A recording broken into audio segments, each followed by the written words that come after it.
Hello guys, welcome back to banking Kannadiga. So one state one RRB news ಬಂದ ಮೇಲೆ ತುಂಬ ಜನಕ್ಕೆ ತುಂಬ ಡೌಟ್ ಇದೆ. ಲೈಕ್ RRB PO ಮತ್ತು RRB ಕ್ಲರ್ಕ್ ವೇಕೆನ್ಸಿ ಬರುತ್ತಾ ಅಂತ. RRB PO plus clerk vacancy ಬರುತ್ತಾ ಅಂತ. ವೇಕೆನ್ಸಿ ಅಂತೂ ಬಂದೇ ಬರುತ್ತೆ. ಆ್ಯಂಡ್ ಇನ್ನೂ ಒಂದು ಡೌಟ್ ಏನು ಅಂತ ಅಂದರೆ, ವೇಕೆನ್ಸಿ ಕಮ್ಮಿ ಬರುತ್ತಾ, ಎಫೆಕ್ಟ್ ಆಗುತ್ತಾ ಆ ಥರ. ಮೇ ಬಿ ಎಫೆಕ್ಟ್ ಆಗ್ಬೋದು, ಆಗದೇ ಇರ್ಬೋದು. ಬಟ್ ಫಸ್ಟು ಏನೇನಕ್ಕೆ ಎಫೆಕ್ಟ್ ಆಗುತ್ತೆ, ಏನಕ್ಕೆ ಒನ್ ಸ್ಟೇಟ್ ಒನ್ RRB ಅಂತ ಹೇಳ್ತೀನಿ. ನಾನು ಟೆಕ್ನಿಕಲಾಗಿ ಏನು ಜಾಸ್ತಿ ಎಕ್ಸ್ಪ್ಲೇನ್ ಮಾಡೋಕ್ಕೆ ಹೋಗಲ್ಲ. ಯಾಕೆಂದರೆ ನಾವು ಒಂದು ಫೈನಾನ್ಸ್ ಮಿನಿಸ್ಟ್ರಿ ಅಷ್ಟೊಂದು ರಿಸರ್ಚ್ ಮಾಡಿಬಿಟ್ಟು ಸರ್ಕ್ಯುಲರ್ ಮಾಡಿಬಿಟ್ಟು ಅಷ್ಟೆಲ್ಲ ಅನಲೈಸ್ ಮಾಡಿರ್ತಾರೆ. ಅಂದರೆ ಎಕನಾಮಿಕ್ ಅನಲಿಸ್ಟ್ಗಳಿರ್ತಾರೆ. ಸೊ ಅವರೆಲ್ಲ ಸೇರಿ ಮಾಡಿರೋ ಡಿಸಿಷನ್ ಆಗಿರುತ್ತೆ. ಮೇ ಬಿ ನಾವು ಮಾತಾಡಬೇಕಿದ್ರೆ ನಿರ್ಮಲಾ ಸೀತಾರಾಮನ್ ದುಡ್ಡು ಉಳ್ಸೋಕ್ಕೆ ಅಥವಾ ರಿಕ್ರೂಟ್ಮೆಂಟ್ ಕಮ್ಮಿ ಮಾಡೋಕ್ಕೆ, ಕಾಸ್ಟ್ ಕಮ್ಮಿ ಮಾಡೋಕ್ಕೆ ಆ ಥರ ಅನ್ಕೋತೀವಿ. ಬಟ್ 2021-22ರಲ್ಲಿ ಸೆಂಟ್ರಲ್ ಗೌರ್ಮೆಂಟೇ 5,000 ಚಿಲ್ಲರೆ ಕೋಟಿನ ಇನ್ಫ್ಯೂಸ್ ಮಾಡಿತ್ತು ಯಾರಿಗೆ, RRBಗೆ. ಸೊ ಅದರಿಂದ 2023-24ರಲ್ಲಿ ಹೈಯೆಸ್ಟ್ ಅಂದರೆ ರೆಕಾರ್ಡ್ ಬ್ರೇಕಿಂಗ್ ಪ್ರಾಫಿಟೆಬಿಲಿಟಿ ತೋರಿಸಿತ್ತು ನಮ್ಮ ರೀಜನಲ್ ರೂರಲ್ ಬ್ಯಾಂಕು, ನಮ್ಮ ಕರ್ನಾಟಕ ಬ್ಯಾಂಕ್ ಅಂತಲ್ಲ, ರಿಮೈನಿಂಗ್ ಎಲ್ಲ ಬ್ಯಾಂಕ್ಗಳು. ಆ್ಯಂಡ್ ಕರ್ನಾಟಕದಲ್ಲೂ ಕೂಡ ಕರ್ನಾಟಕ ಗ್ರಾಮೀಣ ಬ್ಯಾಂಕು ಆ್ಯಂಡ್ ಕರ್ನಾಟಕ ವಿಕಾಸ್ ಗ್ರಾಮೀಣ ಬ್ಯಾಂಕು ಒಳ್ಳೆ ಚೆನ್ನಾಗೇ ಪರ್ಫಾರ್ಮೆನ್ಸ್ ತೋರಿಸಿತ್ತು.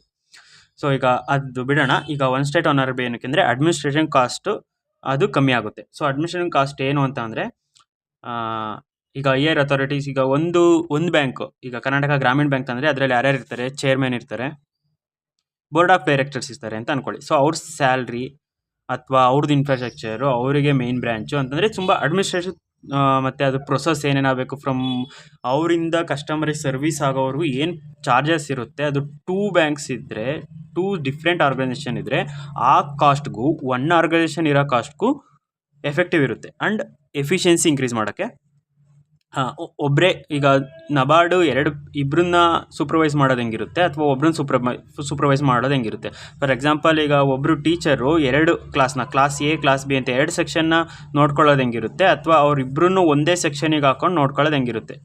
ಅಂದರೆ ಸ್ಟ್ರೆಂತ್, ಆ ರೂಮ್ದು ಸ್ಪೇಸ್ ಅಡಿಕ್ವೇಟ್ ಆಗಿದ್ದರೆ. ನಮ್ಮ ಕರ್ನಾಟಕದಲ್ಲಿ ಅಡಿಕ್ವೇಟ್ ಆಗಿದೆ. ಕರ್ನಾಟಕದಲ್ಲಿ ಹೇಗೆ ಅಡಿಕ್ವೇಟ್ ಆಗಿದೆ ಅಂತ ಹೇಳ್ತಿದ್ದೀನಿ ಅಂತಂದರೆ, ಕರ್ನಾಟಕ ಗ್ರಾಮೀಣ ಬ್ಯಾಂಕ್ ಇರೋ ಕಡೆ, ಆಲ್ಮೋಸ್ಟ್ ಇರೋ ಕಡೆ ಕರ್ನಾಟಕ ವಿಕಾಸ ಗ್ರಾಮೀಣ ಬ್ಯಾಂಕ್ ಇಲ್ಲ. ಆ್ಯಂಡ್ ವಿಕಾಸ್ ಗ್ರಾಮೀಣ ಬ್ಯಾಂಕ್ ಇರೋ ಕಡೆ ಆಲ್ಮೋಸ್ಟ್ ಕರ್ನಾಟಕ ಗ್ರಾಮೀಣ ಬ್ಯಾಂಕ್ ಇಲ್ಲ. ಫಾರ್ ಎಕ್ಸಾಂಪಲ್, ಕರ್ನಾಟಕ ವಿಕಾಸ್ ಗ್ರಾಮೀಣ ಬ್ಯಾಂಕು ಉತ್ತರ ಕನ್ನಡ, ಮಂಗಳೂರು, ಉಡುಪಿ, ಧಾರವಾಡ, ಗದಗ, ಬೆಳಗಾವಿ ಮತ್ತು ಬಾಗಲಕೋಟೆ ಈ ಡಿಸ್ಟಿಕ್ಗಳಲ್ಲಿದೆ. ಅಲ್ಲೆಲ್ಲೂ ಕರ್ನಾಟಕ ಗ್ರಾಮೀಣ ಬ್ಯಾಂಕ್ ಇಲ್ಲ. ಸೊ ನೀವೇನಾದರೂ ಇಲ್ಲ ಬ್ರ್ಯಾಂಚಸ್ನ ಮರ್ಜ್ ಮಾಡಿಬಿಟ್ಟು ಅಥವಾ ಇರೋ ಎಕ್ಸಿಸ್ಟಿಂಗ್ ಬ್ರ್ಯಾಂಚ್ನ ಕ್ಲೋಸ್ ಮಾಡ್ತಾರೆ ಅಂತ ಅಂದ್ಕೊಂಡ್ರೆ, ಈಗ ನಾನು ಹೇಳಿದ್ನಲ್ಲ, ಅಷ್ಟು ಸ್ಟೇಟ್ಗಳಲ್ಲಿ, ಅಷ್ಟು ಡಿಸ್ಟಿಕ್ಗಳಿಗೆ ಸರ್ವಿಸ್ ಬೇಕೇ ಬೇಕು ತಾನೆ. ಆ ಬ್ರ್ಯಾಂಚ್ಗಳು ಕ್ಲೋಸ್ ಮಾಡಿದರೆ ಅಲ್ಲಿರೋ ಕಸ್ಟಮರ್ಸ್ ಎಲ್ಲ ಹೋಗ್ತಾರೆ.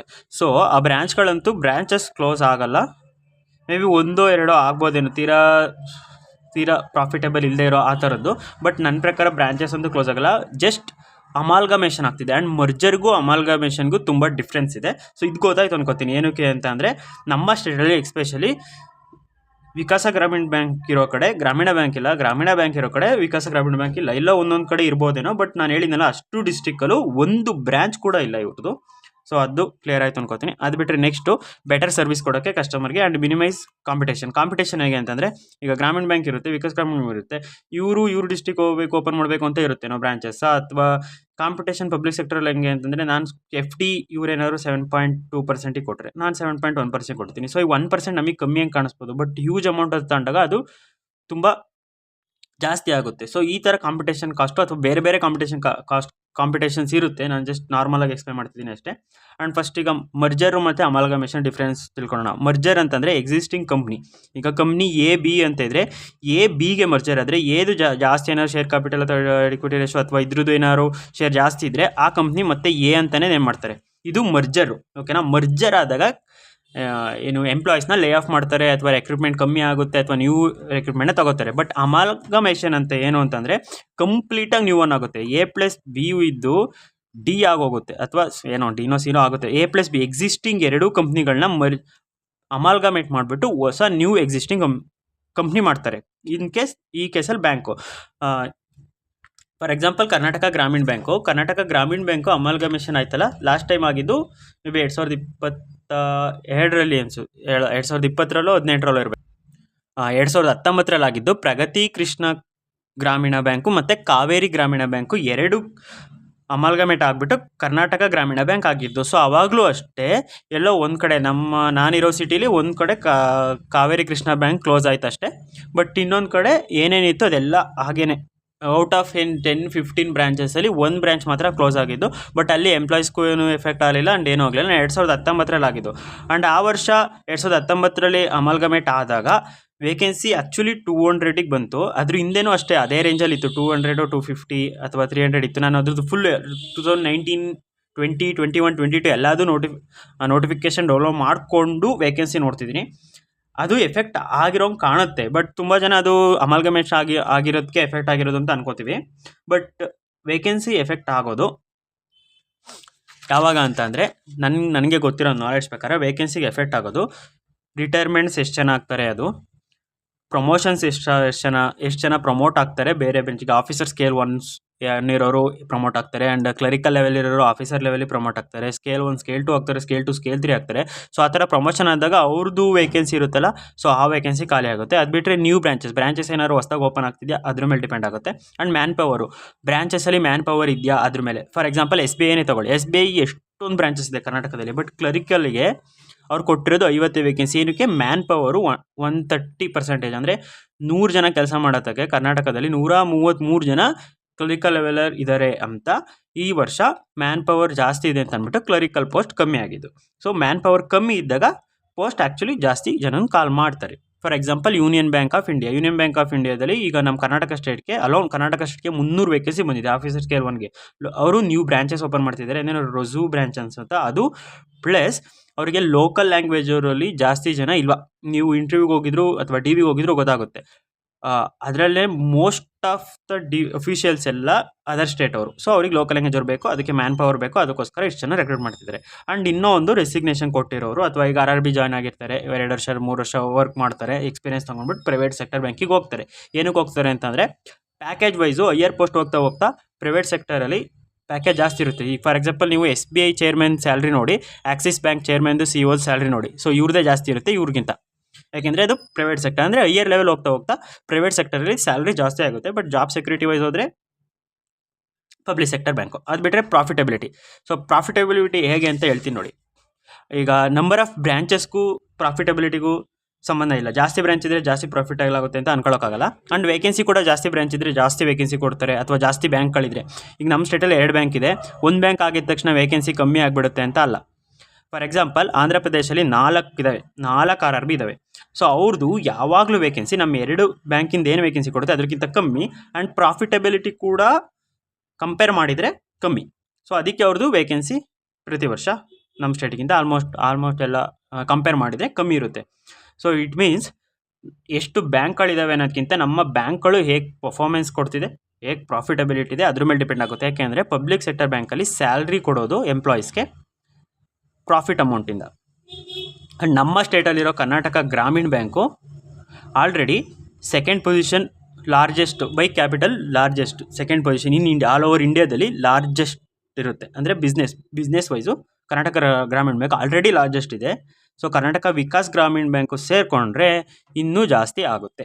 ಸೆಕೆಂಡ್ 43 ಬ್ಯಾಂಕ್ಗಳಲ್ಲಿ ನಮ್ಮದು ಸೆಕೆಂಡಲ್ಲಿದೆ ಅಂತಂದರೆ ಇನ್ನೂ ಒಂದು ಇವೆರಡೂ ಸೇರಿಕೊಂಡು ಕರ್ನಾಟಕ ಗ್ರಾಮೀಣ ಬ್ಯಾಂಕ್ ಅಂತ ಆದಾಗ ಇನ್ನೂ ನಮ್ಮದು ಪ್ರಾಫಿಟಬಿಲಿಟಿ ಇನ್ಕ್ರೀಸ್ ಆಗುತ್ತೆ, ಎಫಿಷಿಯನ್ಸಿ ಇನ್ಕ್ರೀಸ್ ಆಗುತ್ತೆ. ಆ್ಯಂಡ್ ಆರ್ಗನೈಸ್ ಮಾಡೋರು ಒಬ್ಬರೇ ಆಗ್ತಾರೆ. ಆ್ಯಂಡ್ ಯಾರಿಗೆ ಎಫೆಕ್ಟ್ ಆಗುತ್ತೆ ಅಂತಂದರೆ ಜಾಬ್ ಎಫೆಕ್ಟ್, ಅವ್ರನ್ನೇನು ಕೆಲಸದಿಂದ ತೆಗ್ದಾಕಲ್ಲ. ಬಟ್ ಪೋಸ್ಟಲ್ಲಿ ಡಿಕ್ರೀಸ್, ಎಲಿವೇಟ್ ಆಗ್ತಾರೆ. ಇಲ್ಲ ಅಂತ ಅಂದರೆ ಡಿಪ್ರಮೋಟ್ ಆಗ್ತಾರೆ. ಫಾರ್ ಎಕ್ಸಾಂಪಲ್ ಚೇರ್ಮನ್ಸು, CEOಸು, board members, regional officers.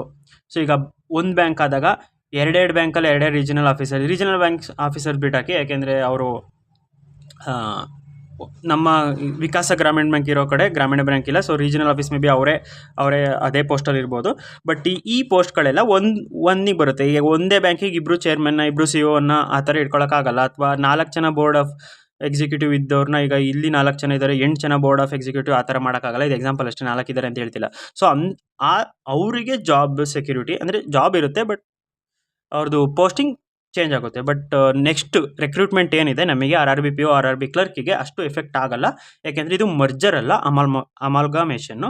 And ಏನು ಎಫೆಕ್ಟ್ ಆಗುತ್ತೆ ಅಂತ ಇಲ್ಲೇ ಹೇಳಿದ್ದೀನಿ. ಅಕಸ್ಮಾತ್ ವೇಕೆನ್ಸಿ ಕಮ್ಮಿ ಬಂದುಬಿಟ್ರೆ, ಕಮ್ಮಿ ಬಂತು RRB ಅಮಾಲ್ಗಮೇಷನಿಂದ ಒನ್ ಸ್ಟೇಟ್ ಒನ್ ಆರ್ ಬಿಯಿಂದಲೇ ಕಮ್ಮಿ ಬಂತು ಅಂತ ಅನ್ಕೋಬೇಡಿ. ಯಾಕೆಂದರೆ ನಮ್ಮದು ಲಾಸ್ಟ್ 2 ಇಯರ್ಸು 300+ ವೇಕೆನ್ಸಿನ RRB POಗೆ ರಿಪೋರ್ಟ್ ಮಾಡಿದ್ದಾರೆ, ಚೆನ್ನಾಗೇ ರಿಪೋರ್ಟ್ ಮಾಡಿದ್ದಾರೆ. ಸೊ ಅದರಿಂದ ಮೇ ಬಿ ಈ ವರ್ಷ ಕಮ್ಮಿ ಆಗ್ಬೋದೇನೋ. ಬಟ್ ಮಿನಿಮಮ್ ಅಂತೂ 200 ಅಂತೂ ನಾನಂತೂ ಎಕ್ಸ್ಪೆಕ್ಟ್ ಮಾಡ್ತೀನಿ. ಮಿನಿಮಮ್ 200 PO ಪೋಸ್ಟ್ಗೆ. ಆ್ಯಂಡ್ ಕ್ಲರಿಕಲ್ಗೂ ಅಷ್ಟೇ 200+, 250+. ಯಾಕೆಂದರೆ ಲಾಸ್ಟ್ ಇಯರ್ ಕಮ್ಮಿ ಆಗಿದೆ, ಅದ್ರ ಲಾಸ್ಟ್ ಇಯರ್ 450 ಜನ ರೆಕ್ರೂಟ್ ಮಾಡಿದ್ದಾರೆ. ಸೊ ಅದ್ರ ಮೇಲೆ ಡಿಪೆಂಡ್ ಆಗೋದು ನಮ್ಮದು ವೇಕೆನ್ಸಿ, ನಾಟ್ ಆನ್ ನಾನು ಹೇಳಿದ್ನಲ್ಲ ಅದ್ರ ಮೇಲಲ್ಲ. ಸೊ ಇದು ನನ್ನ ಅಂಡರ್ಸ್ಟ್ಯಾಂಡಿಂಗು. ನಿಮಗೇನಾದರೂ ಬೇರೆ ವ್ಯೂ ಇದ್ದರೆ ಹೇಳಿ. ಆ್ಯಂಡ್ ನಾನು ಟೆಕ್ನಿಕಲಾಗಿ ಏನೋ ಎಕ್ಸ್ಪ್ಲೈನ್ ಮಾಡೋಕ್ಕೂ ಹೋಗಿಲ್ಲ. ನಾನು ನಾರ್ಮಲಾಗಿ ನನಗೇನು ಅರ್ಥ ಆಯಿತು ಅದು ಹೇಳ್ತೀನಿ. ಈಗ ಮ್ಯಾಪ್ ತೋರಿಸ್ತೀನಿ ನೋಡಿ ಬೇಕಿದ್ರೆ, ಕರ್ನಾಟಕ ಗ್ರಾಮೀಣ ಬ್ಯಾಂಕ್ ಎಲ್ಲೆಲ್ಲಿದೆ, ವಿಕಾಸ ಗ್ರಾಮೀಣ ಬ್ಯಾಂಕ್ ಎಲ್ಲೆಲ್ಲಿದೆ ಅಂತ.